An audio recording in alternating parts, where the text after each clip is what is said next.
स्वागत है आपका एक बार फिर से मेरे चैनल द ऑप्टिमिस्टिक अमन में। मैं हूं अमन और ये वीडियो मैं लेकर आया हूं आपके लिए। मुझे उम्मीद है आपको भी ये वीडियो पसंद आएगी। आज की इस वीडियो के अंदर मैं आपसे बात करूंगा गोल्ड के बारे में। जैसे कि हम सब जानते हैं, इंडिया के अंदर बहुत सारे फेस्टिवल्स के अंदर गोल्ड की सेल परचेजिंग होती है और ऐसे कौन से बहुत सारे मेजर फैक्टर्स हैं जो गोल्ड के प्राइस को डिटरमाइन करने के अंदर हेल्प करते हैं। आपको वो फैक्टर्स पता होंगे, लेकिन मैं ऐसे सिर्फ पांच इंपॉर्टेंट फैक्टर्स आपको इस वीडियो के अंदर बताऊंगा, जिससे कि आपको पता चल पाए कि गोल्ड का जो प्राइस है वो किस तरीके से डिटरमाइन किया जाता है।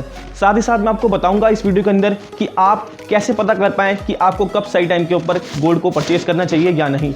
और अगर आप मेरे एक रेगुलर व्यूअर हैं, अगर आप मेरी वीडियो को रेगुलर देखते हैं, तो प्लीज़ मेरी वीडियो को लाइक कर दिया कीजिए, क्योंकि मुझे लाइक से मोटिवेशन मिलती है। आपका सिर्फ 1 सेकंड लगता है, लेकिन मुझे बहुत सारी ऐसी मोटिवेशन मिल जाती है जिसके थ्रू मैं आपके लिए ऐसी तमाम वीडियोस लेकर आता रहता हूँ। तो चलिए वीडियो को शुरू करते हैं।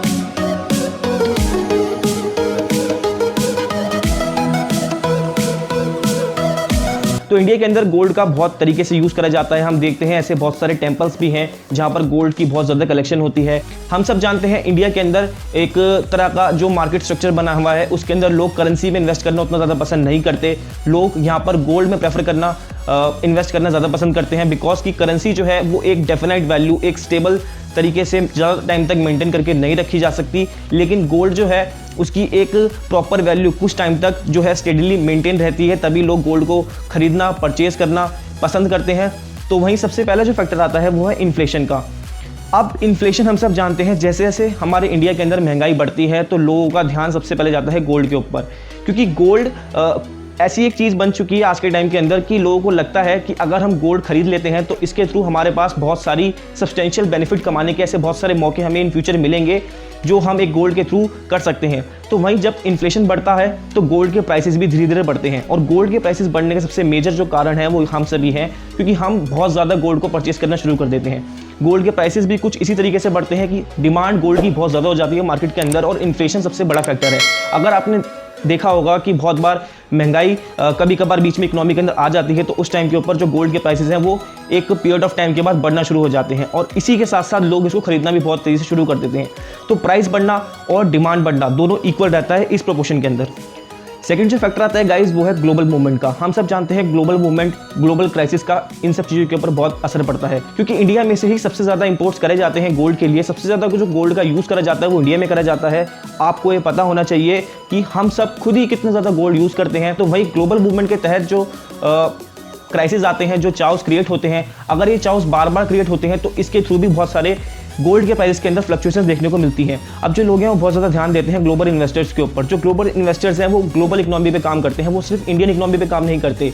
अगर उनको पता चल जाता है कि ऐसी कुछ सर्कमस्टांसेस बाहर के देश के अंदर क्रिएट हो रहे हैं, फॉर एग्जाम्पल किसी पॉलिटिकल लेवल पे, तो जो हमारी इंडिया की करेंसी है वो भी इफेक्ट होगी, साथ ही साथ जो इंडिया का फाइनेंशियल एसेट्स के जो जितनी भी स्टेटसेस हैं वो भी इफेक्ट होंगे। तो ग्लोबल मूवमेंट से आप पता कर सकते हैं कि किस तरीके से जो गोल्ड का प्राइस है वो चेंज होगा।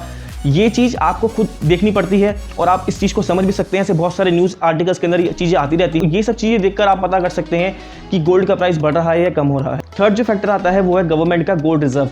हम सब जानते हैं हर एक कंट्री के सेपरेट सेंट्रल बैंक्स होते हैं, तो सेंट्रल बैंक्स का यहाँ पर रोल बहुत ज़्यादा इंपॉर्टेंट होता है। जैसे हम यहाँ पर बात करते हैं यूएस फेडरल रिजर्व बैंक की, या फिर अपने इंडिया में RBI reserve bank of India की। तो ये दो प्राइम बैंक्स हैं जो सबसे ज़्यादा करेंसी के साथ साथ ऐसे गोल्ड के बहुत सारे रिजर्व्स भी अपने पास रखते हैं, जिससे जो गोल्ड के प्राइसेस हैं वो चेंज होते हैं। अगर इन सेंट्रल बैंक्स के पास जो गोल्ड बहुत ज़्यादा पड़ा हुआ है तो जाहिर सी बात है कि मार्केट के अंदर गोल्ड नहीं है, तो गोल्ड की डिमांड भी बहुत ज़्यादा बढ़ेगी। और वहीं अगर मार्केट में फ्लो बहुत ज़्यादा हो रहा है कैश का, तो उस टाइम पर भी सेंट्रल बैंक्स ऐसे स्टेप्स उठाते हैं कि अपने पास मैक्सिमम गोल्ड सिक्योर करने की कोशिश करते हैं। अगर उनको लगता है इकोनॉमी के अंदर बहुत ज़्यादा मंदी आ चुकी है, तो वो गोल्ड रिजर्व्स को या फिर जो कैश रिजर्व्स होते हैं उनको इंजेक्ट करते हैं इकोनॉमी के अंदर, जिसके थ्रू जो इकोनॉमी है वो प्रॉपर वे के अंदर चल पाए। तो अब बात करते हैं फोर्थ पॉइंट की, जो आता है ज्वेलरी मार्केट से। मैंने आपको जैसे बताया, इंडिया के अंदर फेस्टिवल सीजन के टाइम पर बहुत सारी जो गोल्ड है वो परचेज करा जाता है। लोग गोल्ड के गिफ्ट्स देना भी पसंद करते हैं, क्योंकि यहाँ पर एक तरह की जो वेल्थ है वो दिखती है लोगों की कि हमारे पास इतना ज़्यादा गोल्ड है, या फिर हमारा जो लिविंग स्टेटस है, जो फैमिली स्टेटस है वो क्या है। तो लोग इस चीज़ को बहुत सुपीरियर मानते हैं और उसको बहुत पसंद भी करते हैं। तो जिस तरीके से जब फेस्टिवल सीजन आता है, फॉर एग्जांपल दिवाली आती है या फिर ऐसा कोई फेस्टिवल सीजन आता है जहाँ पर बहुत ज़्यादा गोल्ड की डिमांड होती है, तो उस टाइम पर भी क्वांटिटी कम होने के चक्कर में, सप्लाई कम होने के चक्कर में जो गोल्ड के प्राइसेस हैं वो धीरे धीरे तरीके से बढ़ते रहते हैं। और इस चक्कर में लोगों को लगता है कि एक अच्छा टाइम भी है, जिनके पास बहुत सारे गोल्ड के रिजर्व्स हैं वो उस टाइम पर गोल्ड को बेचना ही पसंद करते हैं। तो ऐसे बहुत सारे सीजन्स हमारी इकोनॉमी के अंदर बहुत टाइम बाद आते रहते हैं। जब एक सेल परचेज का टाइम अच्छा होता है, जब आपको देखना चाहिए कि हमें कब गोल्ड खरीदना है कब नहीं खरीदना। तो आपको जो मैं फैक्टर्स बता रहा हूँ, अगर आप ये फैक्टर्स अपने दिमाग में रखते हैं, अगर आप इन सब चीज़ों पे फोकस करते हैं, तो आप ये पता इजीली कर पाएंगे कि आपको कब गोल्ड की ट्रांजेक्शन करनी है। And coming to our last point जो गाइस आता है हमारे पास इंटरेस्ट रेट ट्रेंड्स का। इंटरेस्ट रेट जैसे कि हम सब जानते हैं, इंटरेस्ट रेट धीरे धीरे तरीके से बढ़ते हैं। जितनी भी हमारी फाइनेंशियल एस्पेक्ट्स होते हैं उनको देखते हुए इंटरेस्ट रेट जो है बढ़ता है। जब लोगों को लगता है कि इंटरेस्ट रेट बढ़ रहा है, तो उस टाइम के ऊपर जिनका मैक्सिमम गोल्ड रिजर्व्स है उनको बेचने के लिए कोशिश करते हैं, मैक्सिमम एफर्ट्स करते हैं कि वो अपने गोल्ड्स को ज़्यादा से ज़्यादा बेच पाएँ, जिसके थ्रू उनके पास कैश आ पाए। तो अगर लोगों को ये चीज़ समझ में आती है तो लोग ये काम करते हैं। और वहीं दूसरी तरफ अगर इंटरेस्ट रेट जो है बहुत तेज़ी से कम हो रहा है, तो उस टाइम पर लोग चाहते हैं कि हम गोल्ड मैक्सिमम खरीदें। तो ऐसे कुछ मैंने आपको फैक्टर्स बताए हैं जिनके ऊपर आप काम करके पता लगा पाएंगे। और ऐसे तमाम और भी बहुत फैक्टर्स होते हैं, लेकिन जो मैंने आपको ये 5 फैक्टर्स बताए हैं, इसके थ्रू ये क्लीनली हम पता कर सकते हैं कि कब हमें गोल्ड खरीदना है, कब हमें बेचना है। और जाहिर सी बात, हमें पता होना चाहिए कि गोल्ड के प्राइस किस तरीके से अफेक्ट होते हैं, किस तरीके से उनका प्राइस जो डिटरमाइन करा जाता है। क्योंकि गोल्ड बहुत ज़्यादा प्रीशियस मेटल है और सबसे ज़्यादा, जो मैं आपको बार बार बोल रहा हूँ, इंडिया गोल्ड को इम्पोर्ट करता है। सबसे ज़्यादा गोल्ड इंडिया के अंदर ही ट्रांजेक्शन में लिया जाता है।